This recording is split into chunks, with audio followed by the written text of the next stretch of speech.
Well, good morning and welcome back to the Broadcast Retirement Network. I'm Jeff Snyder. This is BRN AM for Monday, January 13th, 2020. And here are our top stories. These cities are magnets for jobs, and it's not who you think.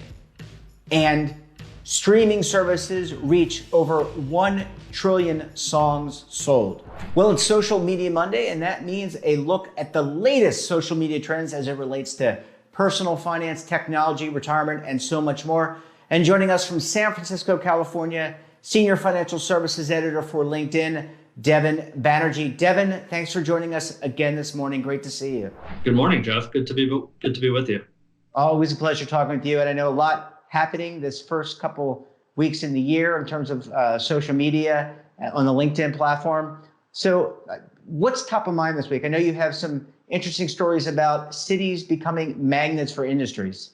That's right, Jeff. We harness a lot of data here at LinkedIn, and we looked through it recently to see where are cities outside of the big metropolises that are really robust in terms of job postings and job growth, and for what reasons. And we found these dozen cities that really are kind of have a unique playbook. They're betting on single homegrown industries rather than going after that multi-industry cachet that the big cities go over when they're trying to attract employers and employees. So these are cities like Huntsville, Alabama, Kalamazoo, Michigan, Raleigh-Durham, North Carolina. Those were the three that topped our list. And these are places where we're seeing job growth annually over 6.5%. That's well ahead of the national average of about 2.7%. At least last year. And as I said, they're betting on the single homegrown industries. So in Huntsville, Alabama, there's a big aerospace and defense presence dating back to NASA days when NASA established the Marshall Space Flight Center, this propulsion research center, which really boomed during the space race with the Soviet Union. And then that continued and grew with nearby Northrop Grumman facilities and Boeing facilities. Then if you look at, some of those other towns I mentioned, like Kalamazoo, there's a big healthcare presence, big presence nearby of companies like Pfizer there. And my colleague, George Anders, who reported out the story, talked to some of these mayors and these local chambers of commerce. And it really is a playbook that they're sticking to and that they see success with. I mean, there's a town, Fayetteville, Arkansas, near Bentonville, which is basically a Walmart town, if you think about it. Bentonville nearby is Walmart's headquarters. And, that town and that culture, that company and that culture really permeates that town. Yeah, I mean, I like the fact, honestly, that we're not talking about those big metropolises, metropoli. I don't even know what the right word is, but, the New Yorks, the Chicagos, the LAs, these are very big cities, and these other smaller, more regional, when I think of regional, smaller cities, that seems to me a good side because people don't have to go flock to these big cities. They can still stay in some of these more suburban, less developed areas or less as large areas to find employment. And that to me is a good sign. That's absolutely right. And our data here at LinkedIn does show us at a high level where people are coming from and moving as they change their location. So Huntsville, as I mentioned, our number one ranking on this city list is drawing a lot of people from Washington, D.C. Raleigh-Durham, North Carolina, as I mentioned, has a lot of net immigration from New York City. And so we can kind of see in our data that people are coming from these larger cities. And a lot of the reason, probably the primary reason, is lower cost of living. Yeah. If you think about it, a lot of these towns, that's their big attraction.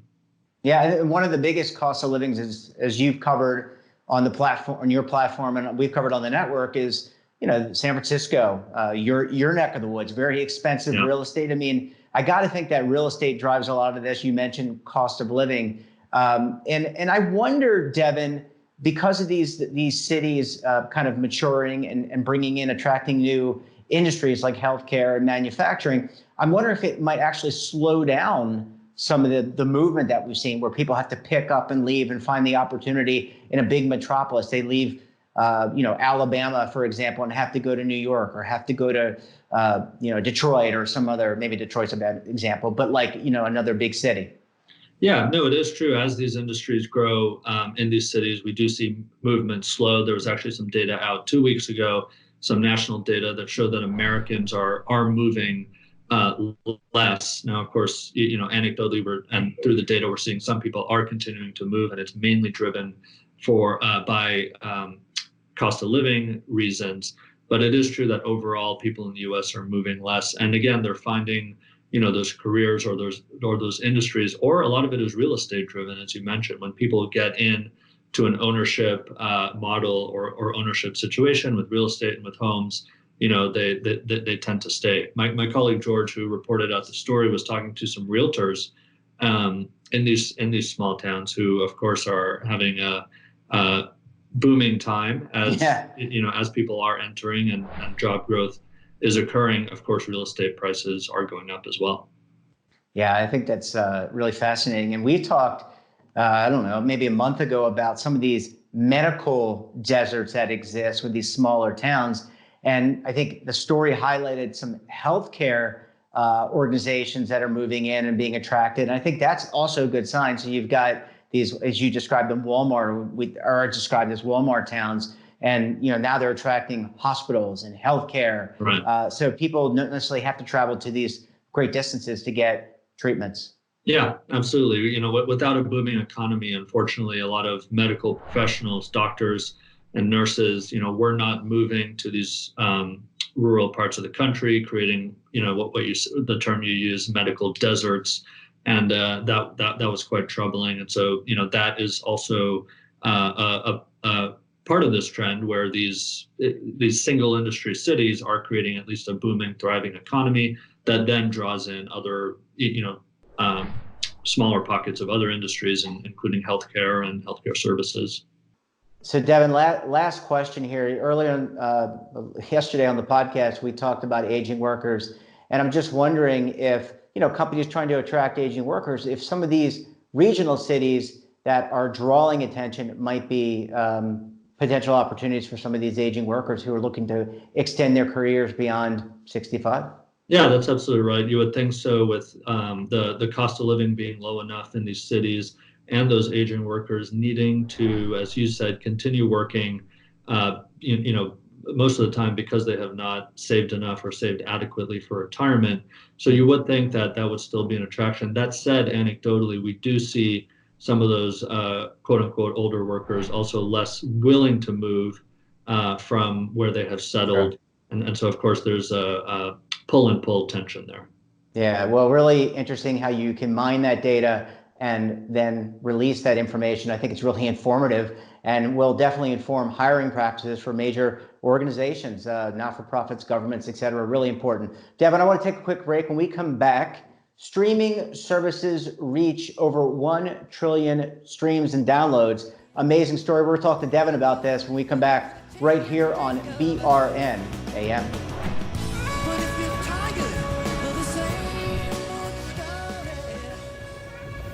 Imagine a new television network that will make you richer, healthier, and in control of your financial future.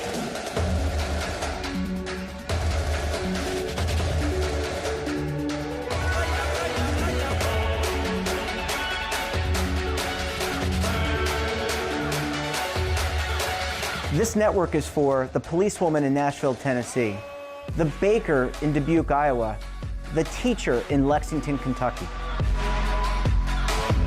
We want to make the idea of savings and retirement culturally relevant. But what do you see as a defining issue of the midterms, especially for the smaller businesses? I mean, they are the lifeblood of the American economy.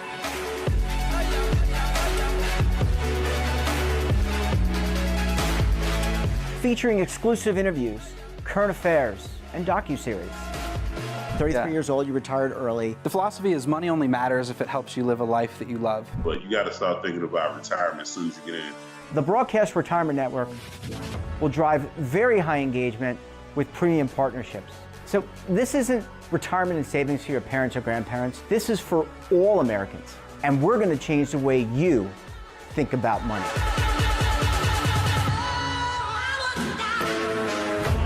Welcome to the next frontier of retirement and savings. This is BRN, the Broadcast Retirement Network. Welcome back to the program. We're talking to Devin Banerjee, Senior Financial Services Editor for LinkedIn. Devin, thanks so much for sticking around with us this morning. Absolutely, Jeff. So, as I said in the lead into the commercial, we're at 1 trillion streams through our music services like Apple, Spotify, SoundCloud, etc. What can you tell us there? It seems a lot of music. It is a lot, and it's growing so quickly. That's really the story here. Up 30% from 2018 into 2019, reaching 1 trillion streams. And what's interesting is how, one, as I said, how quickly this is growing, but also how quickly it's remaking several industries. The music industry, streaming is, of course, remaking the entertainment and film industry, and also the advertising, and especially the podcast and the advertising industry, which I'll get into. So, as you said, these are services like Apple Music, YouTube, Spotify. Those three are now accounting for about 80% of the way that U.S. Music listeners consume music. Think about how radical a shift that is from just 5 years ago or a decade ago. Actual albums and listening to albums is now only about 9% of how people in the U.S. listen to music. And so, as I said, this is totally remaking industries. One of which, generally, when you think about streaming and audio, it's really remaking the podcast industry, or at least allowing it to boom. And so we're seeing there Spotify and Apple really head to head in terms That's of good news. Really innovating with technology there. Some big news at the Consumer Electronics Show, the big electronics show that kicks off the year, was Spotify's unveiling of its new streaming ad insertion technology. So there are all these technologies that basically give advertisers, a window into who they're reaching and how effectively they're reaching people. So Spotify's service, for example, gives ad impressions, frequency, reach, anonymized age, gender, device type. If you remember at the end of last year, a lot of people were posting on their social channels those screenshots from Spotify of what they listen to and what genres and artists and stuff like that. Spotify is now able to give those kinds of dashboards and that kind of detail of data to advertisers. And in the past, advertisers never really knew if their ads were working, who they're reaching. So this kind of stuff is really taking off. Apple still has the majority, and when we're talking about podcasts, still has the majority of the podcast app market. But is really racing to produce more original podcasts, where Spotify is focusing as well. Those original podcasts that they create are really the ones where they can share the most detailed level of data with advertisers. But as I said, this industry is booming. Monthly podcast listeners in the U.S.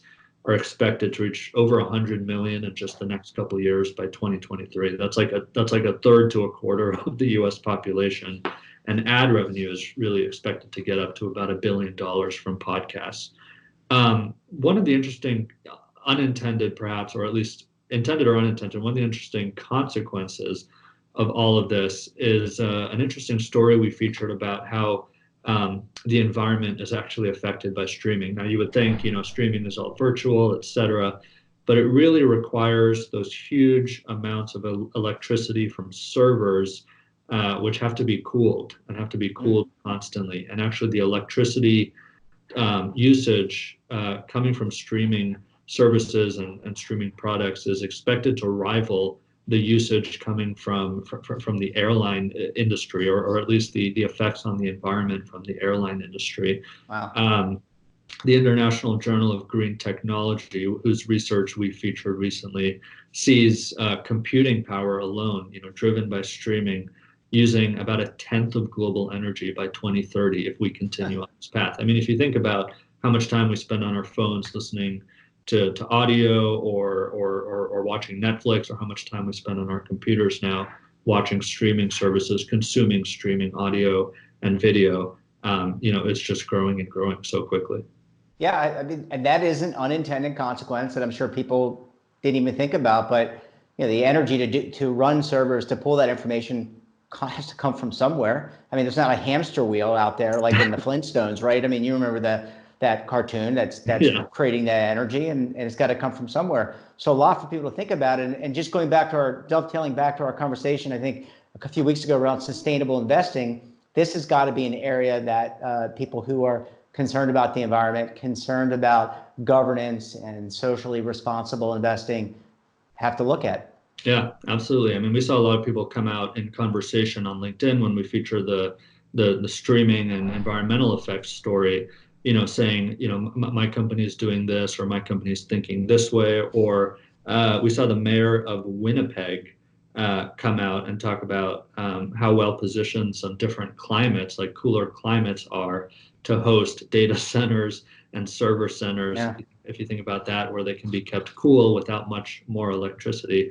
So it really has these knock-on effects, these consequences for industries, for geographies, and for investors, as you mentioned, seeing so much more attention on companies that are sustainably minded from investors, to the point where all the data and the figures kind of change all the time, but to the point where many investors, at least, are considering environmental effects and social effects and governance effects almost as important as returns, as financial returns, driven in large part by their constituents. So if these are pension funds that are big investors, their pensioners and their trustees care about this a lot, or sovereign wealth funds, especially in the Nordic region or in Europe. Their populations really care about this stuff, and they're putting pressure on these investment managers to care about it as well. Well, all I can tell you is for those server farms, they probably need to look up Rod Holt. And for those who don't know who Rod is, Rod developed for the Apple II, the original Apple II, he developed a switching mechanism that eliminated the need for a fan. So it automatically cooled just based on airflow. So it sounds like Rod, who I believe is still alive, could get some working on those server farms. But Devin, always a pleasure. Great to talk with you. I don't know. Look, I had to end it with something. Take care. We'll talk to you later on in the week on the podcast. That's some niche knowledge you've got. Well, I watch too many movies, as my wife would tell you. Take care. Have a great rest of the week, and we'll talk to you later in the week on the podcast. Sounds good, Jeff. Take care. And that wraps up this episode of BRN AM. Hey, have a financial topic or someone of interest that you think we should interview? Drop us a line. And don't forget, for all the news in retirement markets, technology, personal finance, and so much more, check out today's edition of The Morning Pulse. So until tomorrow, I'm Jeff Snyder. Keep on saving, and don't forget, roll with the changes. Waiting here for you to take and drink of. But if you're tired